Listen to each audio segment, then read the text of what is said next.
Everyone, ಪ್ರಾಸ ಕಿಚನ್ಗೆ ಸ್ವಾಗತ. ಇವತ್ತು healthy ಆಗಿರುವಂತ ರವೆ ರೊಟ್ಟಿ ಹೇಗ್ ಮಾಡೋದು ಅಂತ ತೋರಿಸ್ಕೊಡ್ತೀನಿ. ಈಗ ರವೆ ರೊಟ್ಟಿ ಮಾಡಕ್ ಬೇಕಾಗಿರುವಂತ ಇಂಗ್ರೀಡಿಯೆಂಟ್ಸ್ ನೋಡ್ಕೊಂಡ್ ಬರೋಣ. 200 ಗ್ರಾಮ್ ಅಷ್ಟು ಮೀಡಿಯಂ ಸೈಜ್ ರವೆ, ಒಂದು ಸಣ್ಣದಾದ ಈರುಳ್ಳಿ, ಒಂದು ಸಣ್ಣ ಕ್ಯಾರೆಟ್, ಒಂದು ಹಸಿಮೆಣಸಿನಕಾಯಿ, ಸ್ವಲ್ಪ ಕೊತ್ತಂಬರಿ, ಸ್ವಲ್ಪ ಕರಿಬೇವು, ರುಚಿಗೆ ತಕ್ಕಷ್ಟು ಉಪ್ಪು. ಕಮಾನ್, ಈಗ ಹೇಗ್ ಮಾಡೋದು ಅಂತ ನೋಡೋಣ.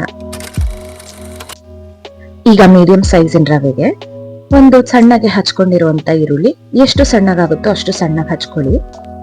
ಈರುಳ್ಳಿನೆಲ್ಲ ಬಿಡಿ ಬಿಡಿ ಮಾಡ್ಕೊಳ್ಳೋಣ. ಒಂದು ಕ್ಯಾರೆಟ್ ತುರಿದಿರುವಂತದ್ದು, ಒಂದು ಹಸಿಮೆಣಸಿನಕಾಯಿ ಸಣ್ಣಗೆ ಹಚ್ಕೊಂಡಿರುವಂತದ್ದು, ಸ್ವಲ್ಪ ಕರಿಬೇವು, ಅದನ್ನು ಸಣ್ಣಗೆ ಹಚ್ಕೊಂಡಿದ್ದೀನಿ, ಸ್ವಲ್ಪ ಕೊತ್ತಂಬರಿ, ರುಚಿಗೆ ತಕ್ಕಷ್ಟು ಉಪ್ಪು. ಈಗ ಇದೆಲ್ಲದನ್ನು ಚೆನ್ನಾಗಿ ಮಿಕ್ಸ್ ಮಾಡ್ಕೊಳ್ಳೋಣ. ನೀರು ಹಾಕಕ್ಕೂ ಮುಂಚೆನೆ ಸ್ವಲ್ಪ ಎಲ್ಲಾನು ಮಿಕ್ಸ್ ಮಾಡ್ಕೊಳ್ಳಿ. ಈಗ ಎಷ್ಟು ಬೇಕೋ ಹದಕ್ಕೆ ತಕ್ಕಂಗೆ ನೀರು ಹಾಕೊಳ್ಳೋಣ. ರವೆ ಚೆನ್ನಾಗಿ ನೆಂದು ಬನ್ನಿ ಬಂದ್ರೆ ರವೆ ರೊಟ್ಟಿ ಚೆನ್ನಾಗಿ ಬರುತ್ತೆ. ಅದರಿಂದ ಈಗ ಹಿಂಗೆ ಕಲಸದ್ಮೇಲೆ ಸ್ವಲ್ಪ ಒಂದು 1/4 ಇಂಚಷ್ಟು ನೀರು ಮೇಲೆ ನಿಲ್ಲೋ ಹಂಗೆ ರವೆನ ನೆನೆಸ್ಕೊಳ್ಳೋಣ.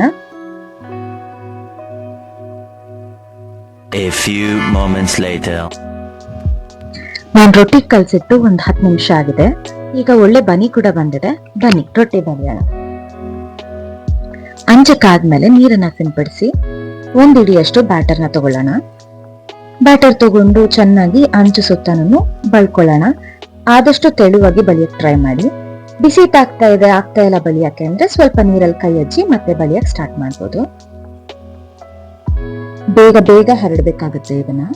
ಇಲ್ಲ ಅಂತಂದ್ರೆ ಒಂದ್ ಕಡೆ ದಪ್ಪ ಒಂದ್ ಕಡೆ ಸಣ್ಣ ಆತರ ಆಗೋಗುತ್ತೆ ರೊಟ್ಟಿ.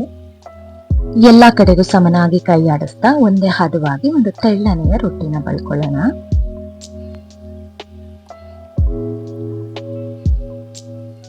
ರೊಟ್ಟಿ ಎಲ್ಲ ಬಳದ್ಮೇಲೆ ಎಕ್ಸೆಸ್ ಬ್ಯಾಟರ್ ಇತ್ತಂದ್ರೆ ಅದನ್ನ ತೆಗೆದು ಮತ್ತೆ ನಾವು ನಮ್ ಬ್ಯಾಟರ್ ಬೌಲಿಗೆ ಹಾಕೊಳ್ಳೋಣ. ರೊಟ್ಟಿ ಎಲ್ಲ ಬಳದಿದ್ದಾದ್ಮೇಲೆ ಸ್ವಲ್ಪ ಎಣ್ಣೆನ ಹಾಕೊಳ್ಳೋಣ. ರವೆ ರೊಟ್ಟಿ ಸ್ಪೆಷಾಲಿಟಿ ಏನಂದ್ರೆ ಅದು ಬೇಯ್ತಿದ್ದಂಗೆ ಅದೇ ಮೇಲ್ಗಡೆ ಎದ್ಬಿಡುತ್ತೆ. ನಾವು ಕಷ್ಟಪಟ್ಟು ದೋಸೆ ತರ ಎಲ್ಲ ಎತ್ತೋ ಅಗತ್ಯ ಇಲ್ಲ.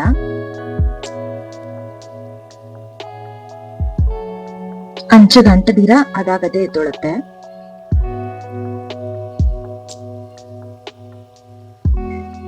ರೊಟ್ಟಿನ ತಿರ್ವಾಕಿದ ತಕ್ಷಣ ಉರಿ ಸ್ವಲ್ಪ ಕಡಿಮೆ ಇಟ್ಕೊಳ್ಳೋಣ. ಸ್ಲೋ ಫ್ಲೇಮ್ ಅಲ್ಲಿ ಇಟ್ರೆ ತುಂಬಾ ಒಳ್ಳೇದು. ಯಾಕಂತಂದ್ರೆ ನಾವು ಇನ್ನೊಂದು ರೊಟ್ಟಿ ಬಳಿಬೇಕು ಅಂತಂದ್ರೆ ಆ ಕಾವು ಏನಿರುತ್ತೆ ಅದು ಕಡಿಮೆ ಆಗುತ್ತೆ ಸ್ಲೋ ಫ್ಲೇಮ್ ಅಲ್ಲಿ ಕುಕ್ ಮಾಡೋದ್ರಿಂದ. ಮತ್ತೆ ಹಂಚಿನ ಮೇಲೆ ನೀರನ್ನ ಸಿಂಪಡಿಸ್ಕೊಂಡು ಒಂದೊಂದೇ ರೊಟ್ಟಿನ ಬಳಿತಾ ಹೋದ್ರೆ ಸಾಕು. ಬಿಸಿ ಬಿಸಿ ರುಚಿ ರುಚಿಯಾದ ಹೆಲ್ದಿಯಾದ ರವೆ ರೊಟ್ಟಿ ತಿನ್ನಲು ರೆಡಿ. ಇದನ್ನ ಕಾಯಿ ಚಟ್ನಿ ಜೊತೆಲಾಗ್ಬೋದು ಅಥವಾ ಎಣ್ಣೆ ಬದನೆಕಾಯಿ ಜೊತೆಲಾಗ್ಬೋದು. ಒಳ್ಳೆ ಟೇಸ್ಟ್ ನ ಕೊಡುತ್ತೆ.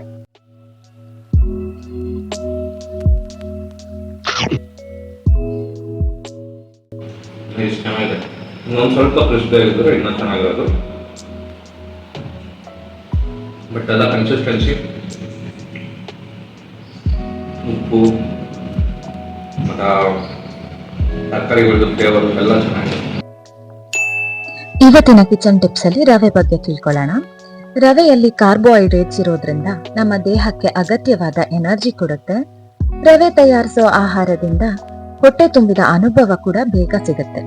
ರವೆಯಲ್ಲಿ ಸ್ವಲ್ಪ ಪ್ರಮಾಣದ ಪ್ರೋಟೀನ್ ಇರೋದ್ರಿಂದ ದೇಹದ ಬೆಳವಣಿಗೆಗೆ ಮತ್ತೆ ಸ್ನಾಯುಗಳ ಆರೋಗ್ಯಕ್ಕೆ ಸಹಕಾರಿಯಾಗಿರುತ್ತೆ.